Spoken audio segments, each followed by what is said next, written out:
요즘도 이런 집이 있나 모르겠어요. 저희 시부모님은 여전히 여자는 결혼하면 출가 외인이라는 가치관을 가지고 계세요. 제가 한번 들어 엎은 뒤로는 제 앞에서 대놓고 그렇게 못하시지만 솔직히 여전히 속내는 저를 못마땅해 하시죠. 그래도 그 호랑이 같던 분들이 제 앞에선 아무 말 못하시고 깨갱 하시는 걸 보면 역지사지, 눈이는 진리예요. 거의 7년 전 일인데 요즘 어버이날 시기가 다가오니 또 그때 생각이 나서 글을 한번 써봐요. 저희 시부모님은 남아 선호 사상이 심하고 가부장적인 지역 1위라는 도시 토박이 분들이십니다. 그런 부모님 밑에서 자란 남편도 똑같다면 저는 결혼 안 했겠죠. 남편과 저는 외국에서 만났어요. 남편은 대학 졸업 후 미국에서 대학원 다니느라고 거의 7, 8년은 외국물을 먹은 상태에서 만났습니다. 저는 남편 대학원 근처에서 여행 중이었고요. 그때 첫눈에 서로에게 반했고 서로 사랑하게 되었어요. 남편은 선진국에서 많은 사람들과 부대끼며 가치관이 많이 바뀌었나 보더라고요. 제가 만났을 때는 정말 스윗하고 배려 잘해주는 멋진 남자였습니다. 나중에 결혼하고 나서 보니 그냥 천성이 순하고 착한 사람이더군요. 아무튼 그런 남편과 외국에서 연애 2달 정도 하던 중 남편이 저랑 떨어지기 싫다며 외국 생활 정리하고 한국으로 넘어와 자연스럽게 결혼을 전제로 깊게 사랑하게 되었습니다. 그때까지만 해도 저희는 20대 중후반이라 많이 어렸습니다. 시댁에 대해 잘 살펴볼 줄도 몰랐고 그냥 서로가 좋으니 평생 같이 살고 싶은 생각밖에 없었던 것 같아요. 그렇게 저는 불나방처럼 뛰어들게 된 겁니다. 저희 10월드예요. 와, 정말 놀랐어요. 제사가 엄청 많더라고요. 1년에 5번 정도 있는데 시어머니 말로는 그게 적은 거래요. 저 결혼했으니 제사 더 받아올 거라고 하시는데 저는 그게 농담인 줄 알았어요. 그리고 저도 일하고 있는 사람인데 어떻게 제사 때마다 제 스케줄을 다 빼가며 시댁에 갑니까? 그런데 어머님은 정말 제가 결혼하자마자 제사를 늘리시더라고요. 명절 제외하고도 거의 2달에 1번 정도고 어떤 달은 3주 간격으로 2개 붙어 있습니다. 그런데 저보고 매번 제사 때마다 휴가 써서 내려오라고 하시더군요. 저랑 남편이 살고 있는 신혼집은 서울이고요. 시댁은 차로 편도 3시간 반 정도 거리입니다. 그런데 어떻게 그렇게 자주 가나요? 게다가 시댁 제사 때문에 휴가를 낸다고요? 저희 회사 분위기에 그런 명목으로 일 빼달라고 했다간 완전 망신당합니다. 패션업계라 다들 생각도 트여있고 결혼 안 한 미혼 처녀들도 많거든요. 게다가 저는 부팀장급이라 책임도 많은데 며느리의 도리랍시고 중요한 일마다 빠져가며 제사를 갈 순 없었어요. 물론 결혼하고 한 반년까지는 얼떨결에 가긴 했습니다. 어머님이 제가 제사 빠지면 큰일이라도 나는 줄 알고 난리를 치셨거든요. 남편은 제사 안 가도 된다고 중간에서 맞긴 했는데 나중에 아버님까지 호통치시며 왜 안 내려오냐고 소리를 지르시니 저도 어쩔 수 없이 그 분위기에 말리게 되더라고요. 그렇게 퇴근하자마자 저녁도 못 먹고 시댁에 내려가면 거의 12인분 정도 요리를 해야 했습니다. 그때 전을 얼마나 부쳤는지 지금은 기름 냄새도 제대로 못 맡습니다. 그렇게 새벽 1시까지 시어머니랑 머리 맞대고 부엌대기처럼 앉아 전 부치고 동그랑땡 만들고 나면 새벽 2시예요. 잠깐 쪽잠 자면 5시인데 그때부터 시어른들이 우르르 들어오십니다. 그렇게 새벽부터 제사 지내요. 남편네가 큰 집이었거든요. 시어머니는 이제 며느리 생겼다고 작정하고 저를 부려먹을 심산이셨는지 그렇게 결혼 초반 제사 때 저를 일꾼마냥 부리셨어요. 그 바람에 첫 제사 때 저는 결국 몸살이 났었습니다. 남편은 그럼 뭐 하고 있었냐고요? 당연히 제가 부엌에서 일하고 있을 때 똥 마려운 강아지처럼 안절부절 못하고 본인이 하려고 했어요. 그런데 그걸 시아버지가 탁 쳐내며 혼내시더라고요. 남자 새끼가 꼴사납게 왜 부엌에서 얼쩡거려? 일하고 왔으면 피곤할 텐데 얼른 올라가서 잠이나 자라! 하시는데 진짜 서럽더라고요. 저는 일 안 하나요? 심지어 남편보다 출근도 이른데요. 그래서 제가 아버님, 저도 일하고 왔는데요. 그랬는데 아예 제 말은 안 들린다는 듯 대꾸도 안 하시더라고요. 전 완전 투명인간이었어요. 며느리는 아예 사람 취급을 안 해주는 시댁 분위기에 너무 놀랐고 그래서 결혼 초반에 남편이랑 많이 싸웠습니다. 아니, 싸웠다기보단 제 일방적인 분풀이였지만요. 남편은 결국 본인이 투쟁이라도 하듯 혼자 시댁에 내려가 이제 며느리 불러서 제사하지 말라고 싸우고 왔다더군요. 남편 말로는 이제 시댁은 명절 때만 오는 걸로 합의 봤다며 저더러 걱정하지 말라고 하던데 시부모님한테 따로 전화 온 건 또 얘기가 달랐습니다. 어머님이 전화로 이러시더군요. 네가 우리 아들 꼬드겨서 이제 제사 오기 싫다고 했니? 네 남편 등 뒤에 숨어서 천륜 끊어놓으니 이제 속 시원해? 네? 어머님, 저는 상훈 씨 시켜서 시댁 가라고 한 적 없는데요. 제가 일까지 빠져가면서 제사 참석하니 남편도 그게 보기가 좀 그런... 예, 결혼했으면 당연히 시댁 행사에 참여하는 거지. 여자가 무슨 대단한 일 한다고 직장에 매여서는 며느리 도리도 안 해. 그런 법은 없다. 우리 집안에서 그런 며느리는 절대로 못 받아들여. 나는 내 입장 전했다. 너 안부 인사도 일주일에 한 번 할까 말까 하는 거 네 시아버지가 혼내려고 버리고 있어. 내가 그거 얼마나 막아주고 있는지 아니? 우리도 나름대로 며느리 배려해주지만 제사 같은 건 다른 거야. 이 집에 시집 왔으면 우리 집 법도에 따라야지. 이번엔 넘어가 주지만 다음부턴 절대 네 남편한테 쪼르르 일러 바쳐선 내 아들 휘두르지 마라. 그렇게 호통을 치시고는 일방적으로 끊으시더군요. 그 이후로 정말 많은 일들이 있었습니다. 다 쓰자면 3일 밤을 새도 모자라고요. 간단히 정리하자면 저희 부부가 시부모님이랑 거의 몇 달 동안 싸웠고요. 결국 저는 시댁 제사에 참석할 수 있는 날만 가고 억지로 휴가를 빼서까지는 가지 않기로 겨우겨우 합의 봤습니다. 시부모님이 명절 때 저희가 친정 먼저 가거나 혹은 시댁보다 친정에서 하루 더 자는 걸 도끼 눈을 뜨고 지켜보며 막으셨습니다. 이유요? 시어머니가 이렇게 말씀하시더라고요. 결혼하면 친정은 남이다. 지압이라는 말이 왜 있겠니? 여자는 자고로 죽어도 시댁 귀신이 되어야 해. 요즘 세상이 많이 바뀌었다고는 하지만 그래도 남자 집에 충성해야 하는 건 절대로 변하지 말아야 할 진리 중의 진리다. 그래, 나야 뭐 생각이 좀 트였지만은 네 시아버지는 완전 옛날 사람 그대로야. 나한텐 좀 못해도 이해해 줄 테니 네 시아버지한테는 무조건 깍듯이 숙이고 네 친정아빠보다 더 섬기고 사랑해라. 너무 황당했고 또 웃긴 건 시어머니는 늘 본인이 좀 트인 시어머니라서 시자짓을 절대로 안 한다고 생각하세요.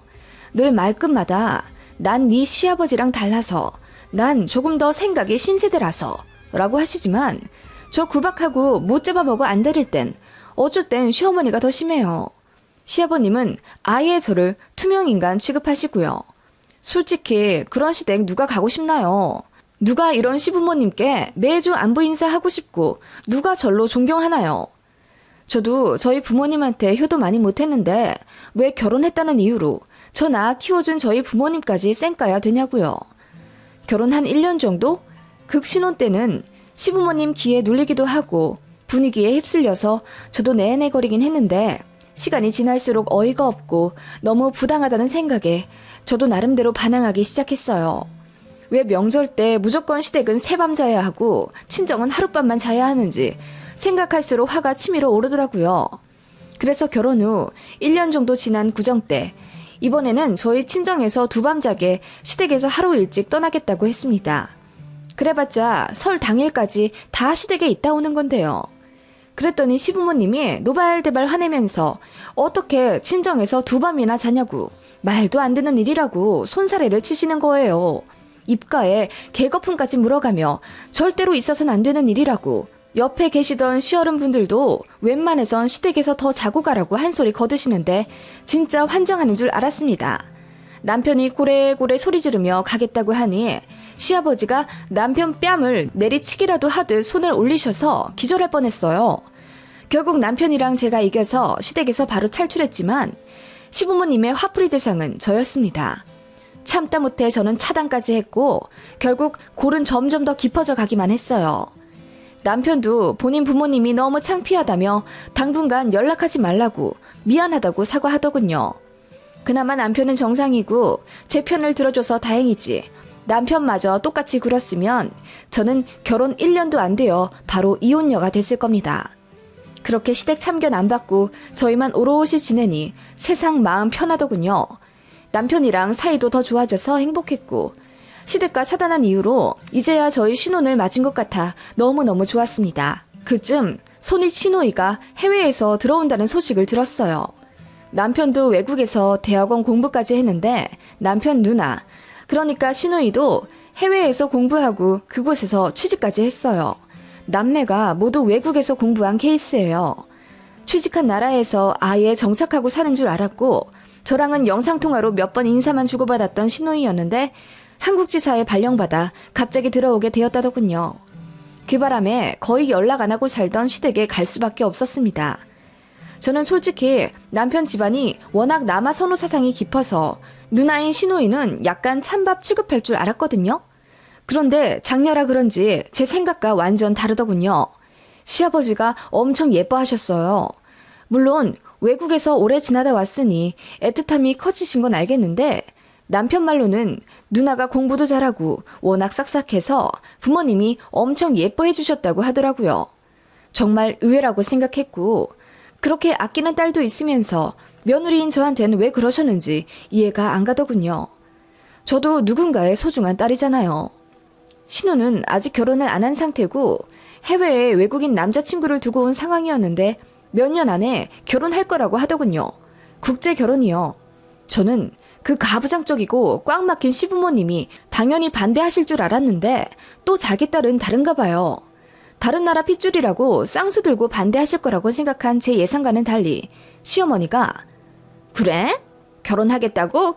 남자친구 집에는 가봤니? 외국분들이라 아주 개방적이고 너한테도 잘해주겠네. 응, 엄마. 내가 가면 소 스페셜한 손님이라고 그냥 가만히 앉아있으라 하시고 아버님이 요리 다 해주셔. 남친도 요리 잘해서 나는 남친네 집 가면 그냥 얻어먹기만 하고 오는 편이야. 잘됐다 얘. 시집가도 손에 물 한 방울 안 붙이며 잘 살겠지? 케빈도 너한테 그렇게 잘해준다니 결혼하면 네가 편할 거다. 이러시더라고요. 듣는데 무슨 코미디인 줄 알았어요. 며느리인 저는 그렇게 부려먹지 못해 안달이면서 딸은 손에 물 한 방울 안 묻히며 살게 해주고 싶다니요. 황당해서 표정 관리가 안 되더군요.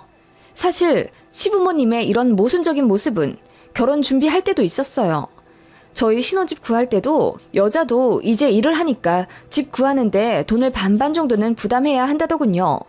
시댁에서 돈 지원해 주시는 만큼 저도 친정에서 얼마간 돈을 가져오라는 압박이셨죠. 사실 그때까지만 해도 시부모님이 이 정도까지 답 없는 분인 줄은 몰랐고 사실 저도 장녀였기 때문에 친정에서 저를 위해 얼마간 보태주시려고 한 금액이 있긴 했어요. 그래서 어쩌다 보니 양가에서 비슷한 금액으로 신혼집의 일부를 지원받긴 했습니다. 당연히 너무나도 감사드렸죠. 재차 감사 표시를 했는데 시부모님은 저희 친정에서도 돈 주신 걸 아예 까맣게 잊으신 건지 저희 신혼집을 본인들이 해주셨다는 식으로 말을 이상하게 하시더군요. 사실 저희 대출받은 게 더 많고 서로 모아둔 돈이 있기에 양가에서 많이 받은 건 아니었거든요. 아무튼 그런 시부모님이었고 역시나 딸과 며느리 대하는 것도 모순 그 자체였어요. 짜증나더라고요. 뭐 이런 집이 다 있나 싶었고 시댁도 가기 싫고 연락도 하기 싫어지더군요. 그래서 자연스럽게 안부 전화도 좀 뜸해졌고 예전처럼 살갑게 하이톤으로 네 어머님 아버님 하지도 않았습니다. 시댁에 발길이 좀 뜸해진 것도 사실이었습니다. 가기 싫었으니까요. 그 사이 신우가 갑자기 결혼하게 되는 일이 있었습니다. 신우 남친 쪽에서 신우 따라 한국에 들어올 거라며 이것저것 서류 정리할 게 필요하니 혼인신고부터 해야 한다고 하더라고요. 그 바람에 신우는 갑자기 유부녀가 되었고 양가 인사도 상견례도 결혼식도 하지 않은 채 외국인 남친과 혼인신고부터 하게 되는 기상천외한 사건이 되었습니다. 그런데 그 보수적인 시댁에서 이 일을 이해해 주시는 거예요. 진짜 남이 하면 불륜, 내가 하면 로맨스라더니 저는 그렇게 법도 도리 따져가면서 전통적인 규율 강조하더니 정작 본인 딸은 이렇게나 개방적일 수가 없잖아요. 시부모님은 본인의 딸을 이렇게 결혼시켰다는 것에 자부심까지 느끼더군요. 본인들이 이렇게나 트여있는 신세대라면서 자랑까지 하고 다니는데 너무 황당했습니다. 그 정도로 트여있는 분이시니 저도 뭐 이제 명절에 친정 더 챙겨도 되잖아요. 그래서 그 다음 추석 때 저희는 친정 먼저 가겠다고 했습니다. 사실 일부러 그런 건 아닌데 저희도 가족 일이 생겨서 스케줄을 그렇게 잡아야 하긴 했어요. 그랬더니 시부모님이 노발대발하면서 아니 무슨 친정애를 먼저 간단 말이냐. 제사도 양보해줬더니 이제는 대놓고 명절에 친정을 먼저 가겠다고? 그래 거기서 얼마나 자고 올 건데? 가서 3일은 자고 오려고요. 그동안은 시댁에서 항상 새밤 잤잖아요. 이번에는 저도 친정 가서 그렇게 하려고 하는데요. 뭐라고? 그럼 추석 당일날을 친정에서 보내겠다는 얘기니? 그런 일은 우리 집안에서 절대로 있을 수 없는 얘기다. 말이 되는 얘기를 해. 명절에 친정 보내주는 것도 감지덕지인데 뭐라고? 3일이나 자고 오겠다고? 그럴 거면 며느리 하지 마라. 이렇게 화내시길래 제가 황당해서 아니 어머님 형님한테도 그렇게 말씀하실 수 있으세요? 형님은 시댁 가서 손에 물 한 방울 안 묻혀도 돼서 다행이다 하셔놓고선 저한텐 어떻게 이러세요? 어머님 아버님이 자꾸 저를 하찮게 취급하시니까 저도 이제 더 이상은 못 참겠어요. 저도 형님처럼 제 친정에서는 귀한 딸이거든요. 라고 들이박았더니 전화 너머로 어머어머 소리만 들리더군요. 그냥 끊겠다고 하고 추석 때 제가 정한 대로 친정 먼저 들렀다가 시댁 갔습니다. 그랬더니 아버님이 저 보자마자 호통을 치시며 어디서 배워먹은 버릇으로 추석 다 지나고서야 시댁에 기어들어와. 하늘 같은 시부모한테 네가 이래서야 되겠느냐? 어디 친정을 아직도 지집처럼 그렇게 오래 머물러 있다 와. 결혼하면 친정은 남이지. 라고 하시더군요. 제가 황당해서 뭐라고 반격하려는 찰나 제 남편이 더 화를 내며 해도 너무한다고 이럴 거면 이제 와이프 데리고 집에 안 올 거라며 시아버님보다 더 큰 소리를 쳤더니 시부모님이 모두 화들짝 놀라더군요. 그 난리에 신우이가 방에서 나와 이게 무슨 소란이냐고 하더라고요. 솔직히 말해서 신우한테는 별 감정 없습니다. 본인 부모님이 답 없는 거 신우도 잘 알고 있고 저한테 미안해하고 있었어요. 따로 선물도 챙겨주면서 제 맘 풀어주려고 했고 본인이 한국 떠나기 전까지 최대한 부모님 잘 설득시켜서 가치관 좀 바꾸게 하고 갈 거라고 한 신우라 제가 마음이 좀 갔거든요. 아무튼 그런 신우인데도 그 상황에 얼굴 보니 좋은 말이 안 나오더라고요. 제가 신우한테 형님 왜 여기 계세요? 형님도 결혼하셨으니까 이제 여기 계시면 안 되죠. 아버님 말씀 못 들으셨어요? 결혼하고 나면 친정은 남이라잖아요. 남의 집에 왜 잠옷 차림으로 계세요? 규율과 법도 따지시는 저희 시부모님이 깜짝 놀라시겠어요. 라고 외쳤더니 아버님, 어머님 모두 얼음이 되어 입을 다물지 못하시더군요. 그 정적을 깨고 어머님이 당황해 하시며 아니 얘는 아직 결혼은 하더라도 시댁이 멀리 있고 아직 얘만 한국에 있고 그러니까 라고 어물쩡 둘러대시는데 제가 거기다 대고 시댁이 멀리 있으면 밤을 새서라도 가셔야죠. 저한테도 그러셨잖아요. 휴가 내서라도 시댁 와야 할 땐 반드시 와야 한다고 아버님 어머님이 그렇게 말씀하셔놓고선 정작 딸한테는 그런 기본도 안 가르쳐주시면 말도 안 되죠. 저한테는 어디서 배워먹은 버릇이냐고 하셨잖아요. 라고 했습니다. 시아버님이 얼굴이 벌개지신 채 헛기침만 하셨고 시어머님은 저에게 말을 더듬으시며 아니 얘는 그래도 시댁이 왜 외국분들이고 우리랑은 좀 다르지 않니? 그러니까 라고 하시며 당황해 하시더군요. 저는 시부모님이 그러시거나 말거나 신우이에게 당장 남의 집에서 나가시라고 했습니다. 결혼했으면 죽어도 시댁 귀신이 되어야지 왜 친정에 와서 이러고 있느냐고 어서 짐 싸서 가시라고 했더니 신우도 처음엔 당황해서 언짢아 하다가 이윽고 제 속뜻을 알아차리고는 제 말에 맞장구 쳐주더라고요. 그러네. 나 결혼했으니까 이제 명절에 여기 오면 안 되겠네. 엄마 아빠 나 갈게요. 시댁은 비행기 표가 없어서 못 가더라도 친정에는 있으면 안 되겠어. 모텔이든 호텔이든 가서 방 잡고 있다 명절 끝나면 올 테니까 며칠 뒤에 봬요. 하면서 짐을 싸시더라고요. 지금 생각해도 신우에게 너무 고맙습니다. 어떻게 그 상황에서 저와 쿵짝을 맞춰줄 생각을 하신 건지. 그 바람에 시부모님 표정이 하얗게 질려서는 입을 다물지 못하셨고 이러지도 저러지도 못한 채 안절부절 못하시더군요. 신우가 간단히 짐을 챙기고 바로 밖으로 빠져나갔고 저는 아무렇지 않은 척 앞치마를 둘러매며 뭐부터 할까요? 라고 명랑하게 외쳤습니다. 그때의 저를 생각하면 진짜 보통 아닌 또라이 같긴 했네요. 시아버지는 바로 신우를 따라 나가셨고 시어머니는 입을 다물지 못한 채 어쩔 줄을 몰라 하셨어요. 저는 그냥 아무렇지 않게 부엌에서 일했고요. 한참 뒤 돌아오신 시아버지가 얼굴이 사색이 되셔선 저더러 더 일할 것 없으니 거실에 앉아보라 하시더군요. 그렇게 한참을 침묵하다 입을 여시곤 그래, 네가 얼마나 서운했는지 이제 좀 이해했다. 그동안 미안했다. 우리 딸 얘기 들으니 네가 속상할 만도 하겠더라.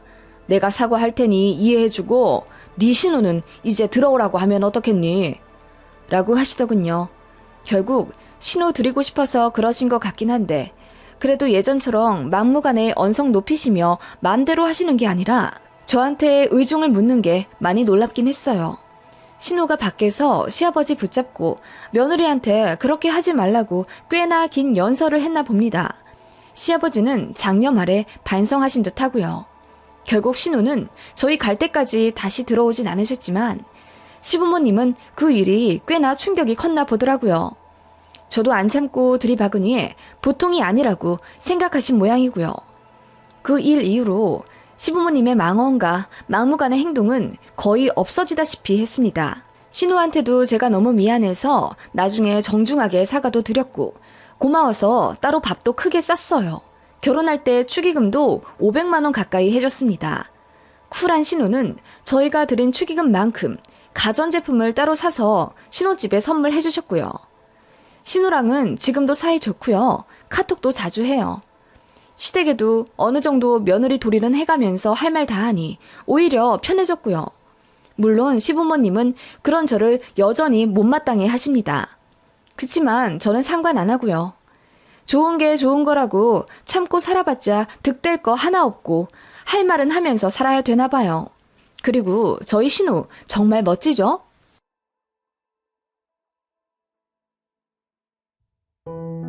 안녕하세요. 저희 아이가 이제 초등학교를 졸업하고 곧 중학생이 되네요. 그간 별일이 다 있었죠. 그중 기억에 남는 일은 제가 갑상선 암 수술을 하게 되어서 아들 앞에서 엉엉 울었던 게 아직도 엊그제처럼 가슴에 사무칩니다. 생존율이 높은 착한 암이라지만 그거야 1기 정도에 발견되었을 시 하는 말이고 저는 2, 3기 정도라 크기도 꽤 크고 이미 전이도 된 상황이었습니다.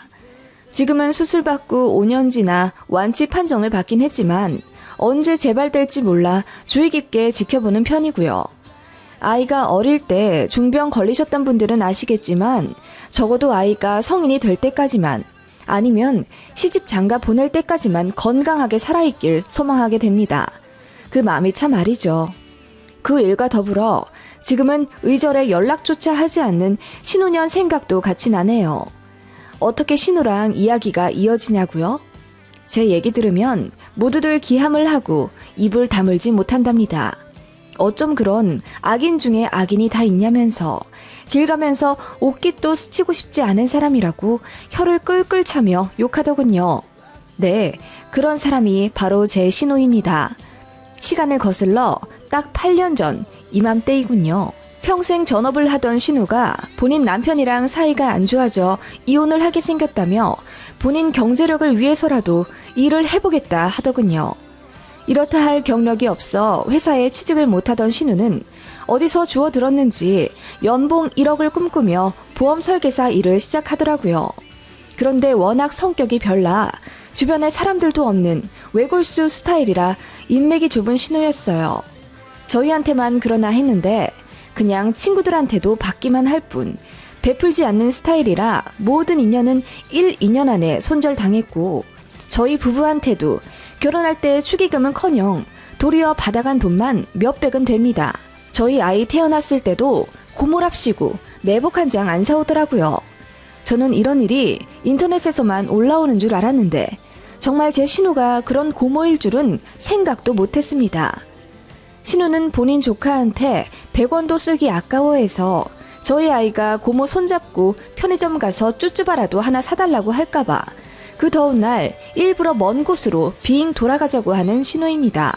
그런 짠순이 스타일이라 인맥이 좁으니 당연히 영업도 제대로 하지 못했습니다. 그래서 근근히 가족, 친척들에게 도움을 요청하며 보험을 가입해주길 원했죠. 저는 이미 처녀 때부터 들어오던 실비도 있었고 결혼하면서 남편이랑 같이 암보험에도 들었기 때문에 아직까지는 필요한 보험이 없었어요. 남편이나 저나 좀 이런 면에는 칼같기 때문에 필요 없는 보험이나 적금 같은 건 웬만해선 들지 않고 버텼습니다. 신우는 만날 때뿐만 아니라 거의 매일같이 전화와 문자를 해서는 저희에게 필요도 없는 고가의 보험을 들어달라 졸라댔어요. 언니 돈 많잖아요. 제 생각해서라도 하나만 들어주시면 안 돼요? 이거 되게 좋아요. 가입하면 길 가다 넘어지기만 해도 30만 원은 받는다고요. 아가씨, 그런 게 어딨어요. 저도 어느 정도는 알아요. 그리고 저희가 필요하면 할게요. 대신 아가씨 계좌에 100만 원 넣어드려요. 그러니까 저희 부부 보험 들어준 걸로 쳐주세요. 이제 더는 보험 이야기 하지 않기로 약속해 주시고요. 네? 저희 부부는 그런 식으로 신우에게 100만 원, 50만 원씩 주면서 더는 보험 이야기를 꺼내지 않도록 잘 달랬어요. 차라리 그게 낫다고 생각했거든요. 한 번 들어주면 또 들어달라 할 거고 제 주변인들한테도 알아봐달라 조를 게 뻔한 신우인데 그런 식으로 목돈 줘가며 도움을 주는 게 차라리 서로에게 낫다고 생각했어요. 그런데도 끈질기게 오니 결국 남편이 하나 들어줬습니다. 아이 태아 보험 때부터 따로 들어오던 어린이 보험이 있었는데 신우 걸로 다른 거 하나 더 들어줬어요. 그래서 아이 앞으로 총 보험비만 다달이 15만 원 나갑니다. 그거면 됐을 거라 생각했죠. 저희가 이따금 준 목돈도 있는데요. 그런데도 철면피인 신우는 절대 포기하지 않더군요. 왜냐하면 남편은 회계사고 저는 대기업 다니고 있으니 주변에 여유 있는 사람들이 많을 거라고 생각한 것 같아요. 그래서 주변인들에게 제발 보험 좀 몇 개 따다 줄 수 없냐고 진절머리 나도록 졸라대더군요.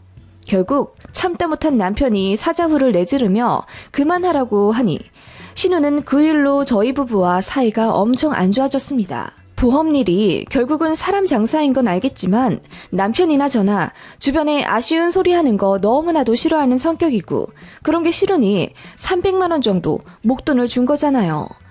그럼에도 불구하고 저희가 하나도 안 도와주었다며 우는 소리를 해대니 얼마나 꼴사납겠어요. 손 아래 신우라 더 그런가? 오빠네인 저희를 무슨 돈 나오는 화수분 마냥 취급하는데 올케인 저도 지긋지긋하더라고요. 그런데 몸이 안 좋으신 시아버지께서 저희를 도리어 타이르시며 그러지 말고 여동생 보험 하나를 좀 들어달라 부탁하시더군요. 남매가 사이가 안 좋으니 병환이 깊으신 와중 그게 그렇게 마음에 걸리셨나 봅니다. 남편을 따로 불러서는 여동생 잘 챙겨달라며 그게 내 마지막 소원이다 라고 말씀을 하신 바람에 남편이 마음이 약해져 그만 저희 부부는 필요하지도 않은 보험을 2개 들어주고 맙니다. 게다가 아버님이 보험들 돈을 따로 챙겨주겠다 하시니 어쩌겠어요. 물론 그 돈을 받지는 않았지만 아버님 마음이라도 좀 편하게 해드리고 싶었습니다. 남편이 든 건 고금리 저축성 연금보험이었고 제가 든 건 암보험이었어요. 신우는 저희가 보험을 들어준다니 신나서 그나마도 제대로 설명도 안 해주고 지 실적에 맞춰야 한다며 엄청 비싼 거 해달라 하더군요. 짜증났지만 몇 년 안에 해지할 생각으로 들어줬어요. 가족이니 그냥 내 업보다 생각했습니다. 어느 집안에나 애물단지 하나 정도는 있잖아요. 저희 애 고모를 그렇게 생각하고 싶진 않았습니다만 솔직히 저희 결혼할 때부터 지금까지 쭉 저희를 벗겨먹을 생각만 하고 있는 신우다 보니 좋게 말이 전혀 안 나옵니다. 그나마 저희 부부가 돈을 잘 버니 다행이지 없는 살림에 신우한테 베풀어야 하는 상황이라면 정말 답이 없었을 것 같아요. 아무튼 그렇게 보험을 2개나 들어줬음에도 신우는 고맙단 인사 하나 안 하더군요. 저희한테 되려 고마워하라며 진짜 혜택 많이 볼 거라고 큰 소리 떵떵 치더군요. 그게 신우 인성이었습니다. 할 말 있나요? 남편은 저에게 미안해했고 저는 그냥 그러려니 했습니다. 일도 바쁘고 아이 키워내느라 정신이 없기도 해서요. 그렇게 보험 들어주고 2년 정도 흘렀을 때였습니다. 바쁜 와중에 회사 건강검진을 받게 되었고 저는 청천벽력과도 같은 소식을 듣게 됩니다. 저는 원래 목이 잘 쉬는데 천성이 기관지가 약한 줄 알았습니다. 게다가 역류성 식도염도 있고 해서 그 연관으로 목이 잘 쉬나 했는데 건강검진에서 뜻밖의 안 좋은 소견을 듣게 된 겁니다. 바로 갑상선 암 진단을 받게 된 건데요. 네, 많은 여성분들이 갑상선 질환에 많이 걸리고 암 또한 수술을 많이 받으신다는 건 저도 압니다. 생존율도 높고 착한 암이라는 소문도 있지만 그건 어디까지나 초기에 발견되어 완치되었을 때만 적용 가능한 말이죠. 저는 운이 나쁘게도 꽤 오래 진행된 상황에 발견되었습니다. 2, 3기라고 말씀하시더군요. 위치도 크기도 안 좋고 이미 전이까지 의심되는 상황이었습니다. 갑상선 암으로도 사람은 죽어요. 절대 만만하게 볼 그런 쉬운 병 아닙니다. 제 암 진단으로 순식간에 온 집안은 난리가 났어요. 저는 저희 친정에서 제일 막내인데 집안에서 처음으로 암 환자가 나온 겁니다. 저희 친정 부모님과 제 언니 오빠들 당연히 오열하시며 걱정하고 눈물 파티였습니다. 시부모님도 소스라치게 놀라시며 걱정하셨죠. 저 역시 하늘이 무너지는 슬픔이었고 가장 걱정되는 건 당시 너무나도 어린 제 아들뿐이었습니다. 1기 정도에 발견되었으면 이 정도로 절망적이진 않았을 거예요. 수술로 잘 해결이 되니까요. 그런데 저는 의사가 예후를 안 좋게 말씀하셨어요. 수술도 잘 안 될 거라 항암 치료부터 먼저 해야 하는데 너무 기대하지 말라고. 어쩌면 3, 4년 내로 죽을 수도 있다는 말에 저는 엄청 울었습니다. 회사에 휴직계를 내고 바로 항암 치료에 들어갈 준비를 했어요. 지금에야 가볍게 글로 쓰지만 당시에는 호랑이 굴로 들어가는 심정이었습니다. 게다가 아이가 있으니 발길이 영 떨어지지 않았죠. 아직 유치원 다니는 아이가 있어 회사 다녀야 하는 남편 대신 봐줄 사람이 필요한 터라 급하게 시어머님께 부탁을 드렸어요. 어머님은 저희 집에 오시는 것보다 시댁 당신네 집 부엌에서 요리해 주시는 게 편하다 하시며 저희 아이를 시댁에 한 달 정도 데려다 놓기를 원하셨죠. 그래서 아이와 함께 시댁에 갔는데 마침 신우도 있더라고요. 소식을 들었는지 처음에는 제 손을 잡으며 걱정을 해주더라고요. 그러더니 이내 언니 그래도 제 얘기 듣고 보험 드러나서 참 다행이죠? 이러더라고요. 순간 벙쪄서 제가 다시 물어보니 신우가 슬쩍 웃으며 제 말 듣고 암보험 드러나서 그래도 돈 더 받을 수 있잖아요. 이번에 암 진단금도 700만 원 정도 나오죠? 제가 다 계산해 봤어요. 진짜 다행이에요. 보험 들어놓은 지 그래도 1년은 넘었잖아요. 라고 속 모르는 이야기만 해대더군요. 진짜 사이코패스인 줄 알았습니다. 그 말에 남편도 열받아서 무슨 말도 안 되는 소리냐며 그딴 말 할 거면 그냥 아무 말 하지 말고 있으라니 신우가 기분이 나빴던지 더 악에 받쳐서는 내 말이 맞잖아. 어쨌든 내 덕분에 몇백은 더 이득 보는 건데 고맙다고 해야 하는 거 아니야? 아무리 암이라도 현실적으로 돈 생각도 해야지. 그런데 언니 가입한 다른 보험에서도 갑상선을 잘 쳐줘요? 거기는 100만 원만 해준다던데 내가 전화해볼까요? 하면서 더 돈돈거리더라고요. 너무 골 아프고 더 듣기 싫어서 보험 얘기 그만하고 싶다고 하고 말을 끊었습니다. 그랬더니 신우가 저에게 꼭 고맙단 말을 들어야겠다는 듯 제 말 들어서 다행이죠? 네? 그래도 내 말 듣고 보험 들어서 몇백만 원이나 타내네요. 진짜 다행이에요. 이러길래 제가 소리를 빽 지르며 뭐가 다행이란 말이에요. 내가 암 걸린 게 다행이라고요? 아가씨 말 좀 가려해요. 나 간단한 암 아니고 위치도 크기도 안 좋고 전이까지 됐어요. 위험하다고요. 무슨 점 떼어내듯이 수술하면 끝나는 줄 알아요? 진짜 듣자 하니 어이가 없어서. 아가씨라면 나 같은 상황에 그런 얘기 들으면 기분 좋겠어요? 라고 언성을 높이니 신우가 깔깔 웃더라고요. 언니 진짜 하나만 알고 둘은 모르네. 어차피 걸릴 암이었잖아요. 무슨 나 때문에 걸렸어요? 내 덕분에 몇백이나 타내면 고마운 줄이나 아시라고요. 나 같으면 반절 뚝 떼어서 고맙습니다 하고 신호 주겠구만.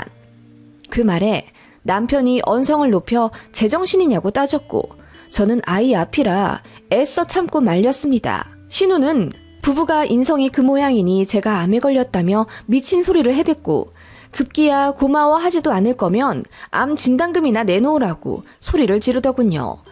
저희 난리에 시부모님까지 뒤늦게 아셔서 말리시고 신우를 쫓아내다시피 하며 집으로 보냈어요. 그렇게 신우 때문에 가슴에 대못을 박으니 기분 처참하더군요. 애써 마음을 가다듬으며 아이를 시어머니께 맡기고 돌아오는 길에 얼마나 울었는지 모릅니다.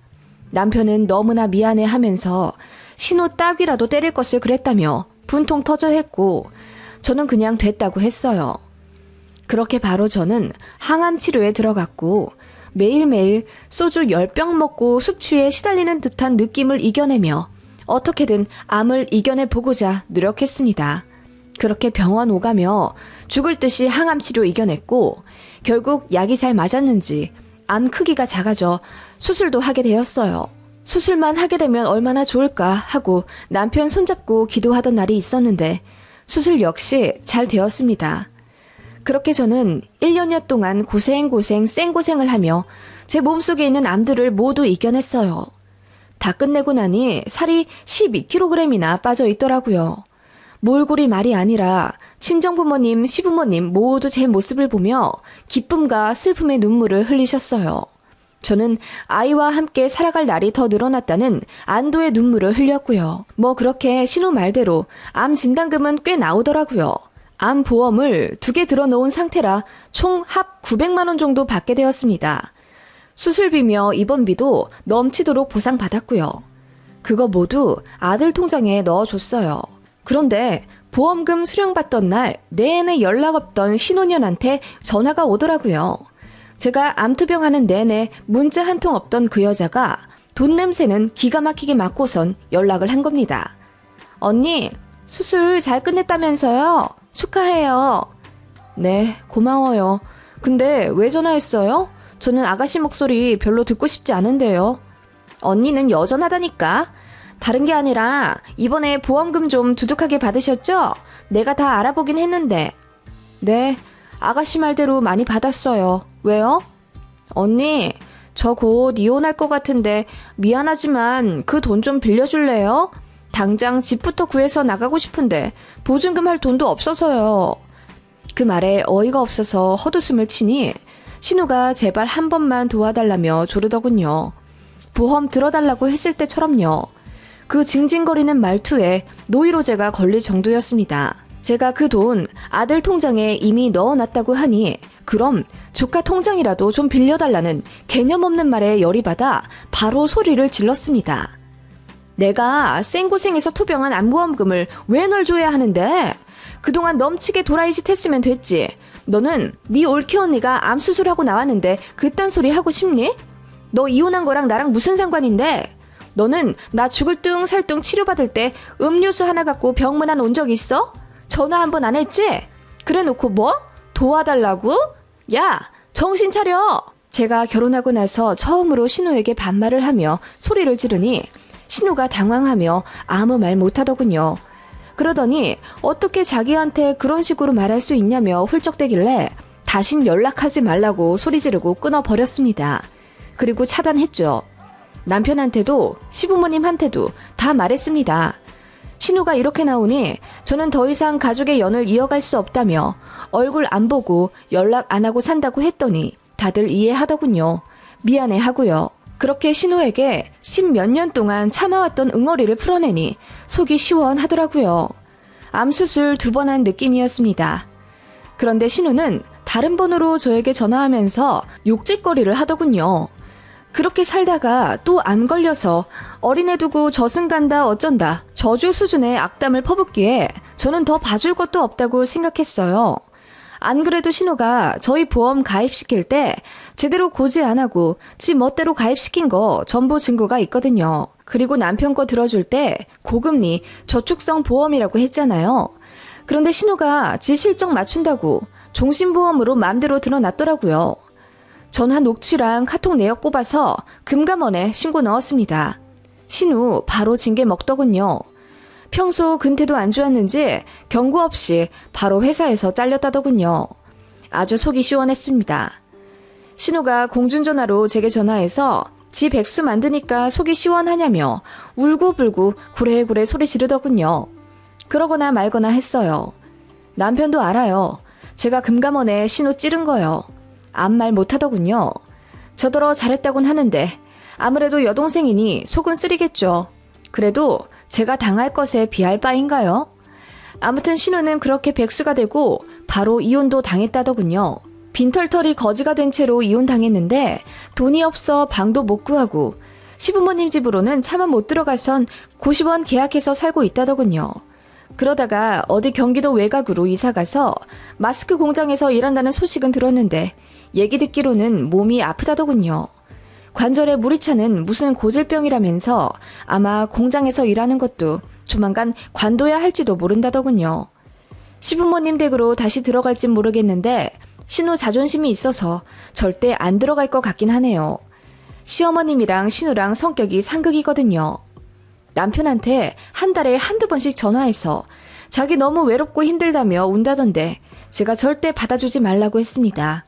제 앞에서 무릎 꿇고 싹싹 빌기 전까지는 10원 한 장 주지 말라고 했어요. 그러면 당신이랑도 이혼할 거라고 하니 남편이 알겠다고 했어요. 그래도 제 말은 잘 듣는 남편이거든요.